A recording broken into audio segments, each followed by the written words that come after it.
Hello guys, welcome to my YouTube channel. কেমন আছো তোমরা? এখন আমরা কথা বলবো হচ্ছে একটা গ্লিমস, যেটা রামচরণের সিনেমা থেকে, যেটা এসছে আজকে সকালে 9:30টার দিক করে, 9:45-এর দিক করে। ফিল্মটার নাম হচ্ছে পেড্ডি। সেই সিনেমাটার একটা গ্লিমস ছাড়া হয়েছে, কেননা আজকে রামচরণের জন্মদিন, সেই উপলক্ষে ছাড়া হয়েছে। সেটা আমি লাইভ রিয়াকশন আমার হিন্দি চ্যানেলে দিয়েছি, আপনার চাইলে গিয়ে দেখতে পারেন, ওখানে লাইভ রিয়াকশন আছে যখন গ্লিমস আমি প্রথমবার দেখি। তো কেমন লাগলো আমার গ্লিমসটা, সেটা নিয়ে এই ভিডিওর মধ্যে কথা বলবো। তার পাশাপাশি কিছু এক্সক্লুসিভ আপডেট নিয়েও কথা বলবো, লেটেস্ট আপডেটস নিয়ে এই ভিডিওর মধ্যে, যেখানে হলিউড এবং ইন্ডিয়ান দুটো সিনেমা দুটো এতেই আছে। তো চলো ভিডিওটা শুরু করা যাক। সব থেকে প্রথম যদি গ্লিমসটা নিয়ে কথা বলে নিই, রামচরণের এই গ্লিমসটা নিয়ে, তো এক লাইনে আমি এই গ্লিমসটাকে বলবো যে এই গ্লিমসটা না আমার একটা ভালো ডেফিনেটলি লেগেছে। মানে রামচরণের যা রিসেন্ট যা ফিল্মোগ্রাফি সে করছিল, সেই রিসেন্ট ফিল্মোগ্রাফি দেখে তার থেকে হাটকে কিছু, তার থেকে ইউনিক কিছু সে ট্রাই করছে। এবং এই ফিল্মটার প্রমোশনাল ম্যাটেরিয়াল এখনও পর্যন্ত যা যা এসছে সব কিছু কিন্তু খুব পজিটিভ। এবং যেহেতু সুকুমারের রাইটিং আছে ফিল্মের মধ্যে, তো আমার খুব ভরসা আছে বুচ্চিবাবু সানা যে উপেন্দ্রের মতো সিনেমা ডিরেক্ট করেছে, যে এই ফিল্মটা বেশ একটা ভালো ফিল্ম। তো সেই ফিল্মটার ডিরেক্টর এবং রামচরণের সেই রাঙ্গাস্থালাম টাইপ অফ একটা লুকস, তার সাথে সাথে এই ক্রিকেটের একটা দিক অ্যাঙ্গেল এখানে, ঠিক আছে, যেটা পুরোপুরি গ্রামের মধ্যে ফিল্মটা বেস্ট, একদম রুটেড একটা ফিল্ম। তো সেগুলো সব ঠিকই আছে। এবং এই যে আজকের যে ভিডিওটা ছাড়া হয়েছে, যেখানে আমরা দেখতে পাচ্ছি রামচরণ একটা বিশাল একটা হিউজ ফিজিক্যাল ট্রান্সফরমেশন সে করেছে তার বডিতে। এবং এই ফিল্মে কুস্তিরও অ্যাঙ্গেল থাকতে চলেছে, ইয়েস, কুস্তিকেও মেবি একটা ইম্পর্টেন্স দেওয়া হবে এই ফিল্মে। এবং যেটা মেবি রামচরণকে আমরা ওই জন্যই ওই হিসাবে দেখতে পাচ্ছি। এবং তার ফিজিক্যাল ট্রান্সফরমেশনটা কিন্তু সত্যি ব্যাপক। মানে রামচরণকে একটা পুরো একদম হালকের মতো লাগছে। এবং সে ওই যে গদাটা নিয়ে আছে সেটা নিয়েও কিন্তু বেশ ব্যাপক। এবং সেটাকে যেভাবে ঘোরাচ্ছে এবং সেখানে যেরকম ফ্রেম আমরা দেখতে পাচ্ছি, রামচরণের যে এক্সপ্রেশন, তার লাস্টে যে ডায়লগস, এবং পুরো কুস্তির সিকোয়েন্সটাকে যেভাবে স্লো মোশন, যেভাবে একদম শ্যুট করা হয়েছে, ডিজাইন করা হয়েছে, সেগুলোও হেভি। তো রামচরণের দিক থেকে এই টিজারটা আমার ব্যাপক লেগেছে, কারণ রামচরণ সে ব্যাপক লাগছে তাকে দেখতে, এবং তাকে মাচো একদম একটা রাগেড, একটা ব্যাপার একটা তার মধ্যে আছে এই টিজারটাতে। মানে তাকে দেখলে মনে হয়, বাট রামচরণ ছাড়া যদি টিজারটা আমি, মানে সিনেমার যে হাইপ ক্রিয়েট করবে বা সিনেমাটা যে একটা ব্যাপক সিনেমা হবে, দেখে উড়ে যাবো, ছিটকে যাবো, এইরকম কিন্তু গ্লিমস আমার মনে হয়নি এটা, ঠিক আছে। মানে এখানে অ্যাক্টারের দিক থেকে খুব দারুণ আউটপুট বেরিয়েছে। মানে রামচরণের দিক থেকে যে সে ভালো পারফরমেন্স দেবে, ফিল্মটা খুব প্রমিসিং একটা ফিল্ম হতে চলেছে, সেটা গ্যারান্টি দিচ্ছে।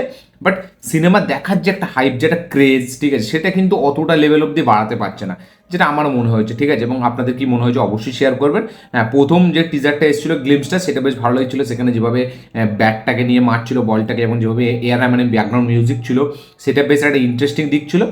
এবং এইখানে এই যে গ্লিমসটা দেওয়া হয়েছে, এখানে ব্যাকগ্রাউন্ড মিউজিক খুব একটা হেভি আমার লাগেনি। বাট যেভাবে রামচরণকে দেখিয়েছে, তার যে ওই কুস্তি সিকোয়েন্সগুলো যেভাবে দেখিয়েছে, সেগুলো কিন্তু সত্যিই ব্যাপক। তো দেখুন, এই ফিল্মটা কিন্তু একটা আর বা একটা রামচরণের মাগাধিরা যদি আপনারা এক্সপেক্ট করে থাকেন, সেরকম না। বা একটা রাঙ্গাস্থলম যদি এক্সপেক্ট করে থাকেন, সেরকম হয়তো হবে না, ঠিক আছে। এই ফিল্মটা একটা হাটকে একটা রুটেডই ফিল্ম হতে চলেছে, বাট লুকসটা একটু রাঙ্গাস্থলমের মতো। বাট এই ফিল্মের গল্প আমার মেবি অন্য কিছু হবে। এবার দেখা যাক, সুকুমার রাইটিং করেছে, তার মধ্যে ডেপথ তো কিছুই ডেফিনেটলি থাকবে। আমি তো ফিল্মটার জন্য এক্সাইটেড। ডেফিনেটলি একটা অ্যাক্টর রামচরণকে আমরা দেখতে পেতে চলেছি।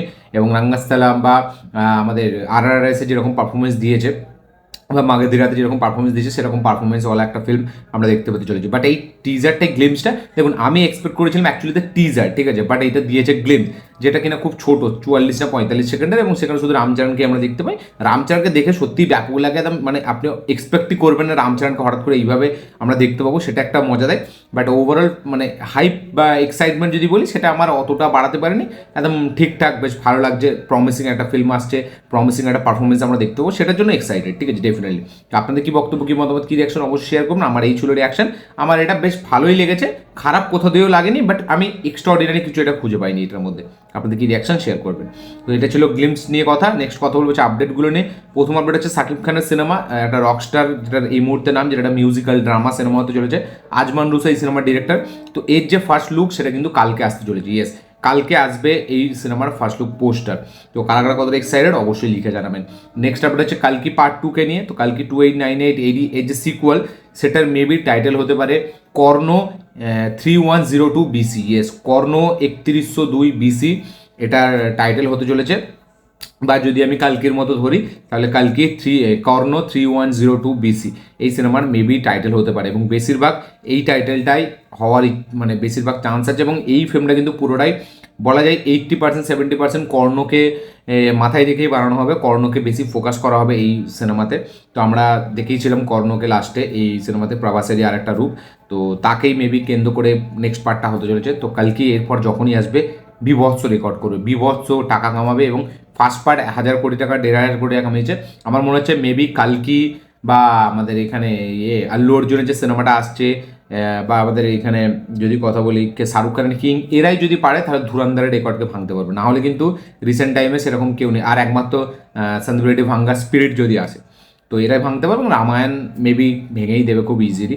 মানে আমি এইসব হিরোদের কথা বলছি আর কি, রামায়ণ তো কাইন্ড অফ একটা ইভেন্ট ফিল্ম, মানে ওইখানে কি বলতো, মানে যে হিরো রণবীর কাপুর বা হিরোইন সাই পল্লবী এরকম না, ওটা একটা মাইথোলজিক্যাল ব্যাপার ওখানে আছে, ওটা একটা রামায়ণ একটা এত মানে হাই প্রোফাইল একটা ম্যাটার, একটা জিনিস, ঠিক আছে, এটা মাইথোলজিক্যাল ব্যাপার। তো সেইটা খুব ইজিলি আমরা বুঝতেই পারি যে এটা বিভৎস লোকে একটা অডিয়েন্স দেখবে। বাট রেকর্ড যদি আমি এমনি অ্যাজ অ্যান অ্যাক্টর ধরি, তাহলে প্রভাস বা আল্লু অর্জুনের যে সিনেমাটা আসছে এইদিকে স্পিরিট মেবি এরাই ভাঙতে পারবে ধুরন্ধরের রেকর্ড। আর এইদিকে শাহরুখ খানের কিং, রিসেন্ট টাইমে কিন্তু আর কোনো সিনেমা নেই যে ধুরন্ধরের রেকর্ডকে ভাঙার ট্রাইও করবে। তো আপনাদের মধ্যে কি মনে হয় অবশ্যই লিখে জানাবেন। নেক্সট আপডেট হচ্ছে হলিউড থেকে এক্সট্রাকশন সিনেমাকে নিয়ে। তো এক্সট্রাকশনে জয়েন হয়েছে কিন্তু আমাদের ডনলিকে আমরা কিন্তু এক্সট্রাকশনে দেখতে পেতে চলেছি, তাকে নাকি কাস্ট করা হয়েছে, এরকমই লেটেস্ট আপডেট যে ডনলি থাকতে চলেছে এক্সট্রাকশনে। তো যদি এটা হয় বিভৎস একটা ব্যাপার হবে, কারণ ডনলি অ্যাকশন সিনেমা মানে ইটসেলফ এটা বিশাল বড় একটা ব্যাপার, এবং এক্সট্রাকশন কোন লেভেলের তাতে অ্যাকশন থাকে আমরা সকলেই জানি। ক্রিস হেমসওয়ার্থ তার কি পারফরমেন্স, কী লেভেলের অ্যাকশনটা ডিজাইনিং করা হয়, এগুলো সবই আমরা জানি। তো ডনলি যদি থাকে আমার তো মানে বিশাল লেভেলের খুশি হব, কারণ ডনলিকে আমার ব্যাপক লাগে। ডনলি অ্যাকশন সিনেমায় ডনলি থাকা মানে সত্যি বলছি চার চাঁদ লেগে যায়, এবং তার যে ফিজিক্যাল যে একটা ব্যাপার, ডনলির যে ফিজিক্স সেটা কিন্তু এক্সট্রাঅর্ডিনারি। অ্যাকশন সিনেমায় তার থেকে পারফেক্ট চয়েস কেউ হতেই পারে না। তো ব্যাপক এটা আমি দেখে খুব এক্সাইটেড যে এক্সট্রাকশনে ডনলি থাকতে চলেছে। আপনাদের কি মতামত অবশ্যই শেয়ার করবেন। নেক্সট আপডেট হচ্ছে রামায়ণা থেকে। তো 2 এপ্রিল হনুমান জয়ন্তীর উপলক্ষে রামায়ণ থেকে আসতে চলেছে সেকেন্ড একটা গ্লিমস। ইয়েস, এটা নামিত মালহোত্রা সে একটা লেটার দিয়ে কনফার্ম করেছে যে 2 তারিখ আসছে রণবীর কাপুর, সাই পল্লবী, ইয়াস স্টার আর upcoming much awaited mythology film, যেটার নাম হচ্ছে রামায়ণা। সেটার সেকেন্ড গ্লিমস, ফার্স্ট গ্লিমসটা আমরা দেখেছিলাম, সেকেন্ড গ্লিমস আসতে চলেছে 2 এপ্রিল। ইয়েস, এটা কাইন্ড অফ একটা মেবি হয়তো 1 মিনিটের কাছাকাছি একটা গ্লিমস হতে পারে। তো দেখা যায় এইটা মেবি রণবীর কাপুরের যে ক্যারেক্টারটা রাম, তাকে নিয়েই কেন্দ্র করেই নাকি এই টিজারটাকে ডিজাইন করা হচ্ছে। ইয়েস, রামকে কেন্দ্র করেই এই টিজারটা ডিজাইন করা হয়েছে, এরকমই লেটেস্ট আপডেট। 2 তারিখ আসতে চলেছে রামায়ণের প্রথম টিজার। কার কত এক্সাইটেড অবশ্যই লিখে জানাবেন। নেক্সট আপডেটটা আবার হলিউড থেকে। তো ক্রিস ইভান্সকে আমরা দেখতে পেতে চলেছি ডক্টর ডুমে, এটা আমরা সকলে জানি ক্যাপ্টেন আমেরিকার চরিত্রে সে ফিরছে। বাট ডক্টর ডুমের পরেও কিন্তু ক্রিস হেমসওয়ার্থ আমাদের সিক্রেট ওয়ার্সেও কিন্তু থাকছে। ইয়েস, অ্যাভেঞ্জার সিক্রেট ওয়ার্সেও কিন্তু ক্রিস ইভান্স থাকছে, এটা কিন্তু ক্রিস ইভান্স নিজে কনফার্ম করেছে। ইয়েস, 2026 রিলিজ হচ্ছে ডক্টর ডুম, 2027 রিলিজ হবে আমাদের সিক্রেট ওয়ার্স। তো এই সিক্রেট ওয়ার্স এবং ডুমসডে দুটোতেই কিন্তু আমরা ক্রিস ইভান্সকে দেখতে পেতে চলেছি ক্যাপ্টেন আমেরিকার চরিত্রে। তো দেখা যাক কি হয় এবং কি থিয়েটারে ইউফোরিয়া ক্রিয়েট হয়, কারা কারা কতটা এক্সাইটেড এই ক্রিস ইভান্সকে অ্যাভেঞ্জার্সে দেখার জন্য আবার অবশ্যই লিখে যান। নেক্সট আপডেট হচ্ছে আমাদের অনিল কাপুরকে নিয়ে। তো সালমান খান, ভামসি প্যাডিপেলি, নয়নতারার আপকামিং ফিল্ম, যেটা ভামসি প্যাডিপেলির ডিরেক্টর এবং অ্যাক্টর হচ্ছে সালমান খান, অ্যাক্ট্রেস হচ্ছে নয়নতারা, তাদের আপকামিং সিনেমা যেটা দিল রাজু প্রডিউস করেছে, তেলুগুর প্রোডাকশন হাউস। তো এই ফিল্মটা 2027 ঈদে রিলিজ দেওয়ার প্ল্যান করছে, যেটা এপ্রিলের 14 তারিখ থেকে মেবি শুটিং চালু হয়ে যাবে। এপ্রিল মাস থেকে এই সিনেমার শুটিং সেট অলরেডি তৈরি করা হচ্ছে মুম্বাই গোরেগাঁওতে। তো একটা এক্সক্লুসিভ আপডেট উঠে এসছে যে অনিল কাপুর নাকি এই সিনেমাটাতে জয়েন করেছে। ইয়েস, অনিল কাপুর তাকে নাকি জয়েন করিয়েছে এই সিনেমাটাতে, এবং তাকে নাকি কাস্ট করা হয়েছে এই সিনেমায়, এবং এটা একটা high octane action big budget film হতে চলেছে, যেখানে অনিল কাপুর থাকবে। এবার সে অ্যান্টাগনিস্ট থাকবে নাকি অন্য কোনো ক্যারেক্টার সেটা এখনো জানা যায়নি, বাট অনিল কাপুর থাকতে চলেছে সালমান খান, নয়নতারার এই সিনেমাটা, যেটা ডিরেক্টর হচ্ছে ভারিসু মাহারিসির ডিরেক্টর ভামসি পেডিপেলি। এইটা একটা high octane action drama film হতে চলেছে। তো আপনাদের কি বক্তব্য এটা জানার পর অবশ্যই কমেন্টে লিখে জানাবেন। মেবি আমার অনিল কাপুর থাকলে আমার মনে হয় ভিলেন হিসেবেই থাকবে। তো অনিল কাপুর থাকছে, এরকমই লেটেস্ট আপডেট, কি বক্তব্য আপনাদের শেয়ার করবেন। নেক্সট আপডেট হচ্ছে অক্ষয় কুমারকে নিয়ে। তো অক্ষয় কুমার এবং প্রিয়দর্শন রিসেন্টলি তাদের সিনেমা আসছে ভূত বাংলা, যাতে ওয়ামিকা গাব্বি, পারেশ রাওয়াল, রাজপাল যাদব, একটা হরর কমেডি ফিল্ম তাব্বু আছে। তো এই সিনেমাটা 10 এপ্রিল রিলিজ হবে। তো এই সিনেমাটার এখন আমি সকালে কালকে আপডেট দিয়েছিলাম যে পোস্টপন হতে পারে, 17 এপ্রিল মেবি আসতে পারে, বাট সেটা কোনো অফিসিয়ালি কনফার্মেশন আসেনি। বাট এই সিনেমার যে অফিসিয়াল ট্রেলার সেটা কিন্তু 30 তারিখ আনার প্ল্যান করছে মেকার্স। ইয়েস, 30 তারিখ আসতে পারে ভূত বাংলার ট্রেলার, এরকমই মেকার্সরা প্ল্যান করছে যে 30 তারিখ তারা এই ট্রেলারটা নিয়ে আসবে এবং এই ট্রেলারেই কিন্তু রিলিজ ডেট মেনশন থাকবে এখনও পর্যন্ত এরকমই লেটেস্ট আপডেট। তো 30 তারিখ আসছে ভূত বাংলার ট্রেলার এবং এই অক্ষয় কুমার এবং প্রিয়দর্শন কম্বোকে নিয়ে আরেকটা আপডেট আছে, তাদের আপকামিং সিনেমা হ্যাওয়ান, যাতে সৈফ আলি খান আছে এবং অক্ষয় কুমার আছে, যেটা একটা হরর আমাদের হরর থ্রিলার ফিল্ম। তো সেই ফিল্মটা মেবি আগস্টে রিলিজ হতে পারে। ইয়েস, রিসেন্টলি অক্ষয় কুমার এবং প্রিয়দর্শন একটা ইন্টারভিউতে যায় এবং সেখানে এই ব্যাপারটা নিয়ে খোলাসা করে যে তাদের নেক্সট কোলাবোরেশন মানে ভূত বাংলার পরের যে কোলাবোরেশন, যেটা হ্যাওয়ান নাম, যেই সিনেমাটা হ্যাওয়ান, তো সেটা মালায়ালাম ফিল্মের রিমেক, যদি আমি সেই ফিল্মটা দেখিনি, তো সেই ফিল্মটা মেবি আগস্ট মাসে রিলিজ হতে পারে। ইয়েস, অক্ষয় কুমার এটা জানিয়েছে, প্রিয়দর্শন এটা জানিয়েছে। তো আগস্টের সময় করে কিন্তু অক্ষয় প্রিয়দর্শনের নেক্সট রিলিজ হতে চলেছে এবং প্রিয়দর্শন এটা বলেছে যে ভূত বাংলা রিলিজের 3 মাস পর তাদের নেক্সট সিনেমা আসবে। তো মেবি এপ্রিলের 10 তারিখ রিলিজ হচ্ছে, মে জুন জুলাই, তার মানে আগস্টেই রিলিজ হবে। তো কতটা এক্সাইটেড আপনারা অবশ্যই লিখে জানাবেন এই কম্বোটাকে দেখার জন্য। নেক্সট আপডেট হচ্ছে বারাণসীকে নিয়ে। তো বারাণসী 2টো পার্টে রিলিজ হতে চলেছে। ইয়েস, বারাণসী এস এস রাজমৌলির সিনেমা, মহেশবাবু আছে, প্রিয়াঙ্কা চোপড়া আছে, পৃথ্বীরাজ সুকুমারন আছে। এই ফিল্মটা আমাদের 2027-এ রিলিজ হবে রামনবমীর সময়।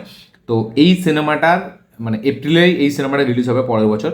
এই সিনেমাটা নাকি 2টো পার্টে বানানোর প্ল্যান করেছে রাজামৌলি। ইয়েস, কারণ এর যে গল্পটা সেটা নাকি একটা পার্টে বলা বিশাল ইম্পসিবল ব্যাপার হয়ে যাবে। প্রথমে এই সিনেমাটা তারা 2টো পার্টে আনার প্ল্যান করেছিল, তারপরে এটাকে তারা একটাই নিয়ে এসছে, পুরোপুরি বলেছিল যে একটাতেই একটা ফিল্মই আসবে, কোনোভাবে তারা ফালতু এই ফিল্মটাকে বাড়াতে চায় না, যেটা গল্প দরকার সেটাই। বাট এখন আবার যেটা উঠে আসছে যে না, গল্পতে দরকার আছে, গল্পের প্রয়োজন আছে, একটা এত বড় গল্প একটা পার্টে কোনোদিনও বলা সম্ভব নয়, তাই জন্য কিন্তু তারা এই ফিল্মটাকে 2টো পার্টে বানানোর প্ল্যান করছে। ইয়েস, 2টো পার্টে আসতে চলেছে বারাণসী, এরকমই লেটেস্ট আপডেট।